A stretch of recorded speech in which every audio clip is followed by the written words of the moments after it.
Hola amigos, ¿qué tal? Buenas tardes. Estamos aquí con el primer invitado del Editorial Fest 2020, Pablo Corona Fraga. Él es un profesional mexicano que se tituló como ingeniero en sistemas computacionales en la UVM y como maestro en administración de tecnologías de la información por la Universidad Autónoma del Estado de México.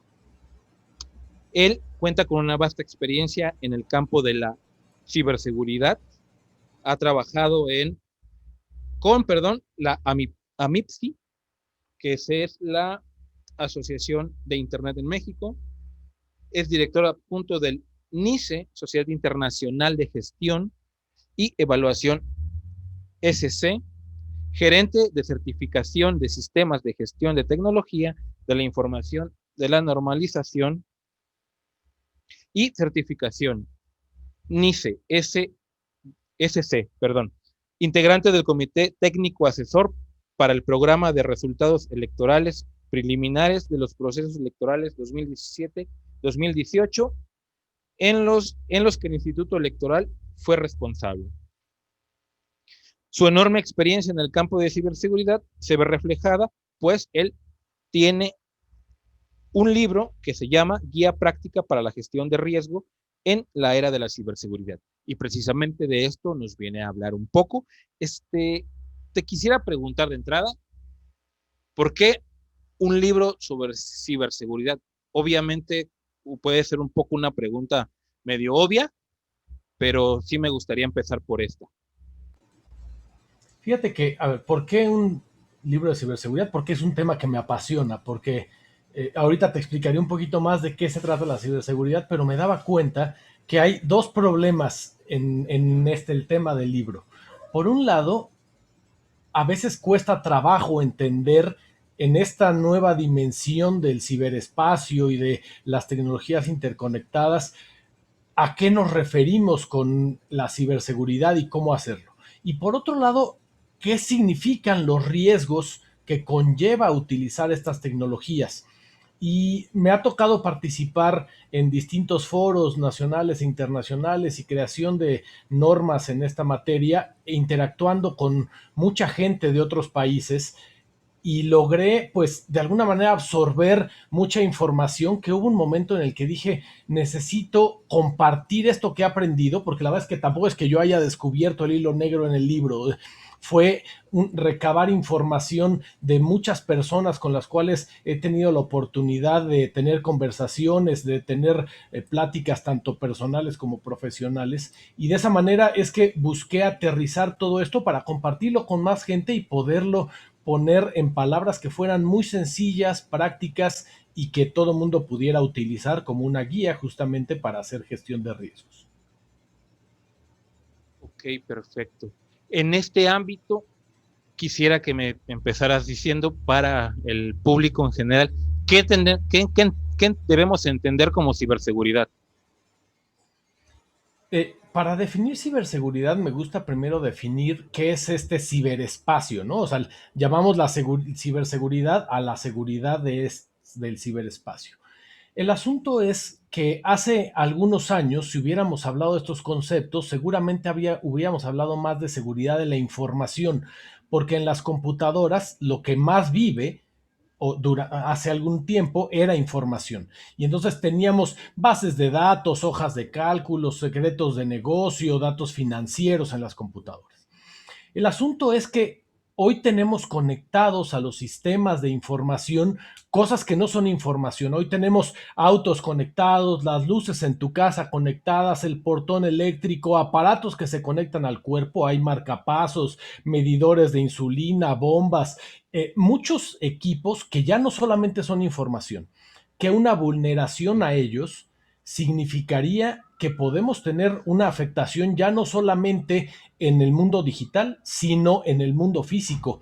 Alguien pudiera, a través de que tú tienes una televisión conectada a internet, llegar por una vulnerabilidad de la televisión y de ahí moverse a tus servidores, a la base de datos, pero también detener la operación de una organización porque dependemos de esos sistemas. Y déjame ponerte un ejemplo muy aterrizado. Si hoy la generación de energía depende de Internet, piensa en un país, porque así están interconectadas las redes para producir, para detectar cómo se genera electricidad. Si alguien ataca esto, ya no solamente es una afectación de datos, sino tendrías una afectación en donde te perdiste la energía eléctrica de un país o de una ciudad completa. O lo mismo en un auto, si un auto está interconectado y permite tener acceso por internet para medir niveles o para hacer ciertas cosas. Ya hubo casos en donde alguien logró meterse al auto a través de esos canales de interconexión por medios interconectados, por internet, y mover el volante, mover el acelerador, el freno. Ya no significa tengo una afectación en mis datos, puedes perder la vida de alguien por estos temas de ciberseguridad. Entonces, ¿qué es la ciberseguridad? La protección de todos aquellos espacios que dependen de las tecnologías de información, aunque no sean información en sí mismas, y que tienen un impacto tanto en el mundo digital como en el mundo físico. Mira, qué buena aclaración. Yo habría entendido principalmente lo que mencionas como principio, ¿no? Que es esto de la información. La ciberseguridad para mí estaba encaminada hacia esta cuestión. Ahora que lo pienso con esta información que me das, es decir, que alguien, incluso por solo, digámoslo así, joder o ver arder el mundo, como dicen por ahí, puede meterse y hacer que una máquina cualquiera actúe en contra o del patrón que ya está, bajo el cual ya está programada. Seguro, pero pudiera ser más grave todavía, porque ahora piensa en algo muy sencillo que todos tenemos en nuestras manos, un teléfono celular. Ajá. Nuestro teléfono celular nos conoce y tiene más información. Es más, yo creo que mi celular tiene más información que yo mismo, de la que yo me sé, o mi esposa, ¿no? Por lo tanto, ya no solamente se trata de información, porque alguien que pudiera tener acceso a la información que está en tu equipo celular sabe a dónde vas, dónde comiste, qué te gusta, qué compras, qué lugares visitas, con quién te juntas, qué conversaciones tuviste. Por lo tanto, pudiera utilizar esta información no solamente para fines mercadológicos, que en algunos casos hay, nosotros compartimos información en las redes sociales, por ejemplo, y que tiene forma legítima de utilizarse, pero alguien pudiera utilizar esto de manera maliciosa para saber cada cuándo vas a cierto lugar y entonces detectar tus hábitos y con eso secuestrar a alguien o dañar su integridad o su Okay. patrimonio. Entonces, ya no solamente se trata de proteger información, estamos protegiendo la vida misma de las personas a través de proteger, pues pareciera que estamos protegiendo la información o el aparato que está en un celular, pero en realidad estamos protegiendo a las personas, a los medios de comunicación, a las cadenas de suministro, a la vida misma, ¿no? Y me surge con todo esto una pregunta. Eh, ¿Hay alguna especie de normatividad al respecto que aquí en México, por ejemplo? Sí, hay mucha normatividad. El problema es que mucha de ella es técnica y en algunos casos muy técnica. Y por eso en el libro buscaba hacerlo, como pongo, muy práctico, una guía práctica, que fuera de alguna manera asequible para cualquier persona, como trato de, en este momento espero no estar siendo muy técnico, pero en palabras muy fáciles de entender, que cualquiera pudiera saber, a ver, si yo tengo un teléfono celular, ¿qué necesitaría hacer para que esté seguro? Pero también si soy el responsable de la seguridad de la cadena de suministro de una gran multinacional, ¿qué necesitaría hacer para protegerlo? O si soy responsable de la generación de energía de una ciudad, ¿cómo le hago para que esto que está interconectado lo tenga? Y déjame darte un ejemplo muy, muy sencillo de hace poquito. Hace unas semanas, como un mes en Alemania, llegaba un paciente en urgencias en una ambulancia a un hospital. El hospital había sido atacado por un ransomware. El ransomware es un software malicioso que lo que hace es secuestrar la información y los sistemas de una computadora para pedir un rescate a cambio. Entonces, lo que hacen es, tienes tu computadora ahí sigue, pero no puedes acceder a tu información ni a los sistemas y te piden dinero a cambio. Y son delincuentes que a eso se dedican. Entonces, los sistemas del hospital estaban comprometidos, no podían ser utilizados y el paciente no pudo ser admitido en el hospital y le dijeron mejor vayan al hospital más cercano porque nuestros sistemas no funcionan y desafortunadamente el paciente murió en el camino. Entonces es la primera vez que en la historia una persona muere por un ataque de ransomware. Realmente no murió directamente, o sea, el ransomware no lo mató, pero vemos la delgada línea que hay, o sea, ya no hay una línea tan marcada en donde podamos decir, esto solamente tiene impactos en bits y bytes. No, esos impactos en bits y bytes tienen una repercusión real en el mundo físico que puede afectar la vida de una persona o que llegue un paquete o no a tu casa, que tengas energía, comunicaciones. Bueno, básicamente ahorita estamos teniendo esta entrevista por un medio interconectado y si no estuviera adecuado, pues alguien pudiera intervenirla, pudiera romperla, pudiera meterse y tratar de alterar el orden que estamos teniendo en la conversación. Entonces, cosas tan sencillas como esa es lo que buscamos al hacer ciberseguridad.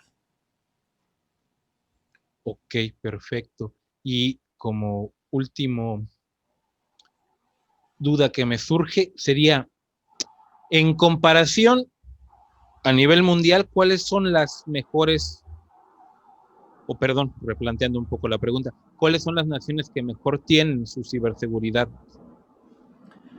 Hay un índice de ciberseguridad que realiza una organización que se llama ITU, la Unión Internacional de Telecomunicaciones, que mide en materia de ciberseguridad distintas dimensiones, no solamente tecnológicas, que mide, por ejemplo, qué tanto hay desarrollo de capacidades, tanto profesionales como no profesionales en la materia, concientización en niños de los peligros que puede haber o en los grupos más vulnerables, que mide la capacidad que tiene el marco legal y regulatorio de un país para detectar, perseguir y afrontar los delitos que puedan cometer en el ciberespacio, de las capacidades que hay de colaboración entre entes públicos, privados y bueno, distintos niveles, ya no quiero echar más choro, pero distintos mecanismos para medir la ciberseguridad, no solamente otra vez en bits y bytes, sino en distintas dimensiones que se han identificado.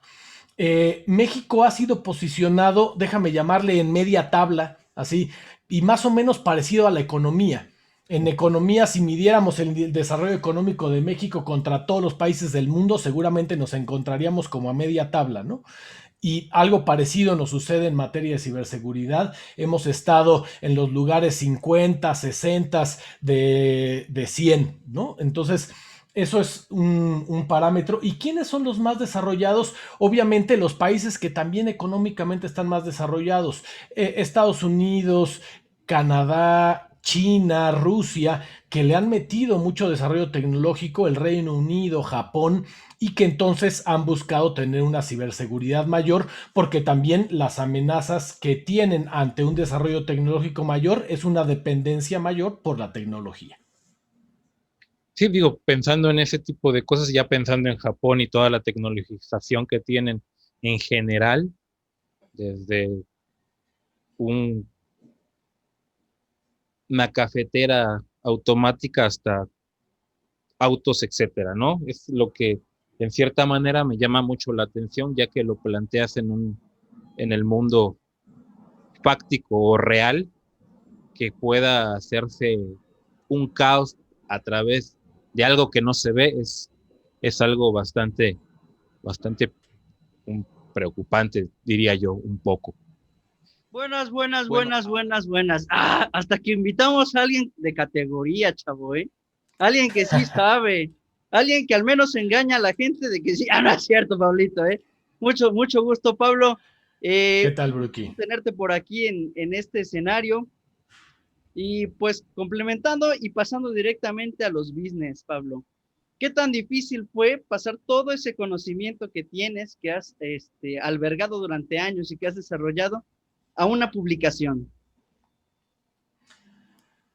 Pues más difícil de lo que creí. Si hace, cuando decidí escribir un libro, la verdad es que yo creía que ya tenía un avance bastante grande porque ya había hecho artículos y algunas publicaciones en un blog o en una revista y de alguna manera yo creí cuando inocentemente cuando empecé a decidir que iba a hacer un libro, dije, ya tengo mucho avance, yo creo que vamos a poder tener en muy poco tiempo. Pero la verdad es que requiere de ordenar las cosas, no solo para que las entiendas tú, ni como entes aislados, como publicaciones de blog o de revistas, sino que tenga un sentido y un orden para que cuando alguien lo lea de pasta a pasta, le haga sentido y pueda entenderse como un solo concepto. Entonces, pues fue un reto, es la primera vez que yo escribía un libro completo, había tenido algunas otras participaciones en compendios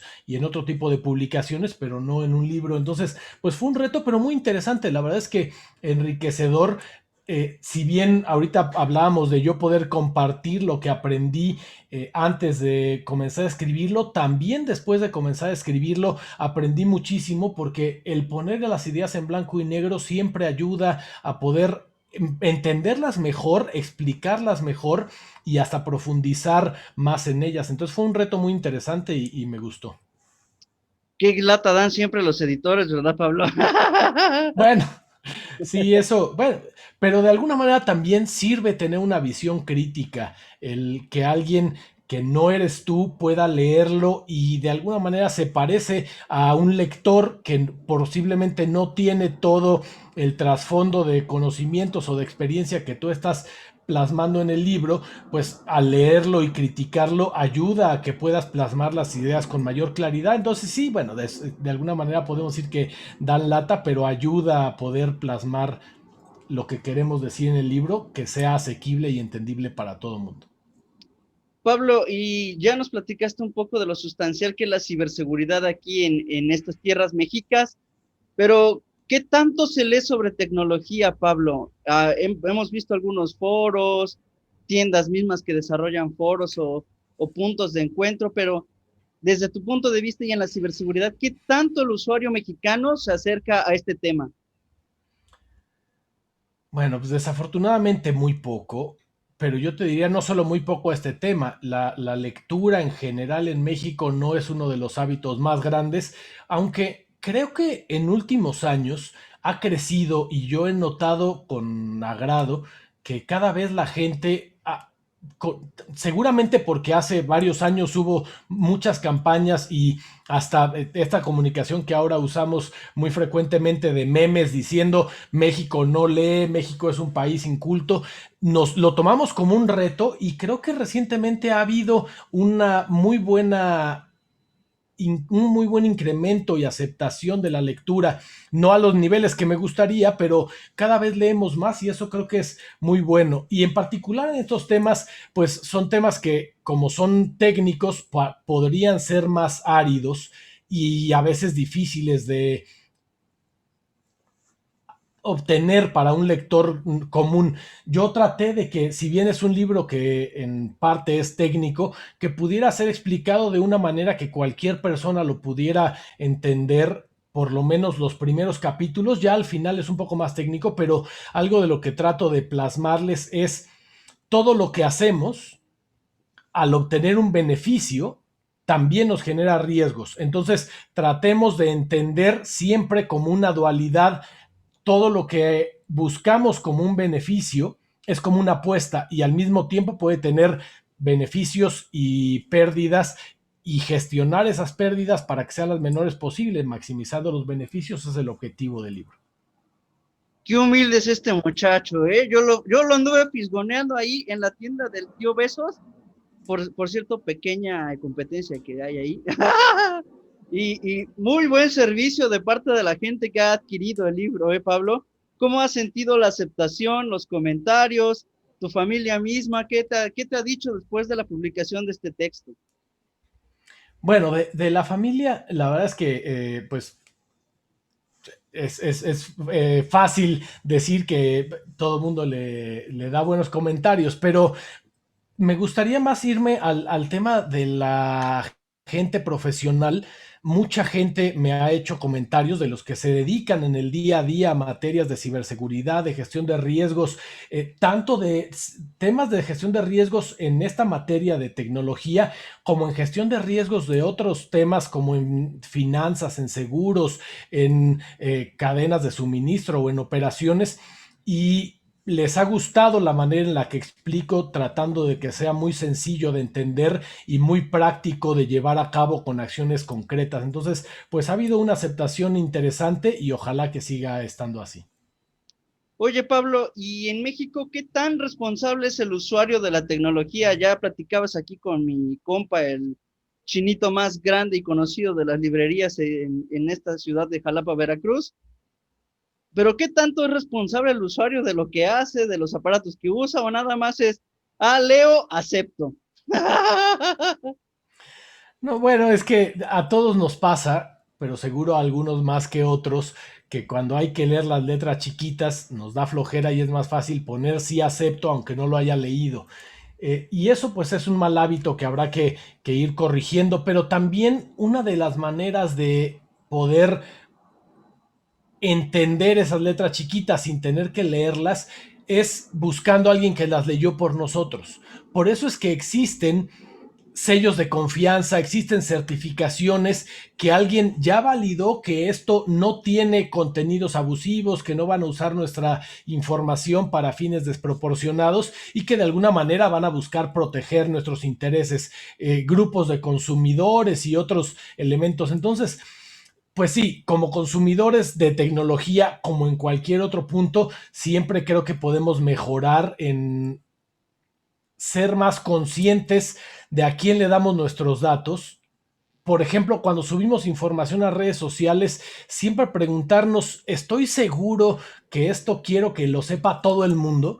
Le estoy dando información sobre a dónde voy, qué cosas me gustan y seguramente van a poder utilizarlo para generar publicidad que me haga mucho sentido. Es más, en ocasiones hasta más sentido del que yo quisiera, porque van a poder hurgar en tus sentimientos más profundos que hasta ni siquiera posiblemente conoces. Y entonces es importante entender a quién le damos la información, qué permisos le damos a una aplicación que accede a nuestros contactos, que accede al GPS, que accede a otros sistemas que tenemos, para ser conscientes de si estoy usando una aplicación que me ayuda a navegar a la hora de manejar y me pide acceso al GPS, suena con sentido. Pero si es un juego que solamente me ayuda a cortar frutas, pues estaría raro que me pida acceso al GPS o que me pida acceso a los contactos. Entonces, ser más críticos y poder establecer cuestionamientos para no darle permiso solamente a la primera cuando una aplicación nos lo pide o cuando un sistema nos dice déjame instalar esto en tu computadora o en tu celular, nos ayudará a tener una mejor seguridad. Ya escucharon, muchachos. Si van a subir algo al Facebook o a Instagram, primero pregúntense, ¿no me chancleará mi suegra? Bueno, Pablo, en otra pregunta justamente al respecto de tu ambiente profesional, sabemos de tu trayectoria también en la MIPSI. ¿Qué tanto ha crecido México a nivel tecnología, a nivel internet? Sabemos que Intel tiene una base en Guadalajara donde hace pruebas y test para su hardware. AMD ha crecido mucho en presencia en el país, pero en los temas de ciberseguridad, ¿qué tanto se habla de mexicanos hacia otros mexicanos? Yo te podría dar varios datos que creo que son relevantes de cómo ha crecido México en tecnología. Hoy los datos que tenemos del estudio que hacemos en la Asociación de Internet cada año sobre los hábitos de usuarios es que ha crecido prácticamente con doble dígito, o sea, arriba del 10-15% la penetración de Internet. Hoy tenemos más de 70, casi 80 millones de mexicanos conectados a Internet. Esto habla de porcentajes de 70 y muchos, 75% de acceso de Internet a la población, lo cual me parece un número muy bueno. Ahora, entre más población tengamos, también crece el compromiso de poder llevar información para que el uso de Internet se haga con fines responsables, que ayude a temas buenos para la sociedad y no solamente para cometer delitos. Entonces, habrá que equilibrar esto, pero me parece que México ha tenido un desarrollo interesante. Ha habido centros de desarrollo tecnológico como el que comentas. Por ejemplo, en Guadalajara está este centro que le llaman el clúster, el Silicon Valley mexicano, en donde hay todo un conjunto de empresas que se han establecido ahí y que hay un desarrollo de talento bastante bueno. Yo tengo muchos amigos muy talentosos y que trabajan en México para empresas mexicanas o en México para empresas extranjeras con muchísimas capacidades y que no le piden nada a las capacidades que pueda tener una persona de cualquier otro país, y creo que es algo de lo que debemos sentirnos orgullosos. Y ahora viene la pregunta con escozor, con jiribilla, mi querido Pablo. Dinos la verdad, ¿a cuántos foros sobre libros te habían invitado alguna vez? Ay, pues ya perdí la cuenta, algunos, varios. Eh, sobre el libro he tenido varias presentaciones, tanto presenciales cuando todavía estaban posible ponernos codo a codo con la gente, y hubo varias, tanto personales con amigos en las universidades en donde colaboro y doy clases, hubo algunas presentaciones, y ahora en línea ha habido algunas otras más. No sabré decirte un número, pero afortunadamente ha habido varias presentaciones. Bueno, pues te voy a contradecir un poco. Acá en nuestras tierras muy poquito se habla sobre tecnología en los foros. Ojalá más gente como tú nos brinde la oportunidad y obviamente nosotros abramos más puertas con personas como tú, con tanto conocimiento que brindar. Pablo, muchísimas gracias, es todo por mi parte. Acá te voy a pasar a mi querido Xiaomi de los libreros. Muchísimas gracias por tu apoyo y por estas palabras que nos diste. Te lo regreso. Bueno, Pablo, muchas gracias. Te agradezco nuevamente por aceptar la invitación a este festival, pequeño festival virtual que estamos tratando de hacer para llevar y acercar los libros a más gente. Muchas gracias. En verdad, muy importante toda esta información que nos trajiste. Más para mí, que soy un neófito en este tema. Por ejemplo, yo, como te dije en un principio, simplemente iba pensando en datos bancarios, datos de información, fotos, etcétera. Pero ahora, como me lo pintas, ya muchas novelas de ciencia ficción no están muy alejadas de la realidad para poder aterrorizarnos un poco. Te agradezco nuevamente, amigos del canal. Esta fue la charla con Pablo. Espero que les haya gustado. Nos vemos en la siguiente. Gracias. Hasta luego.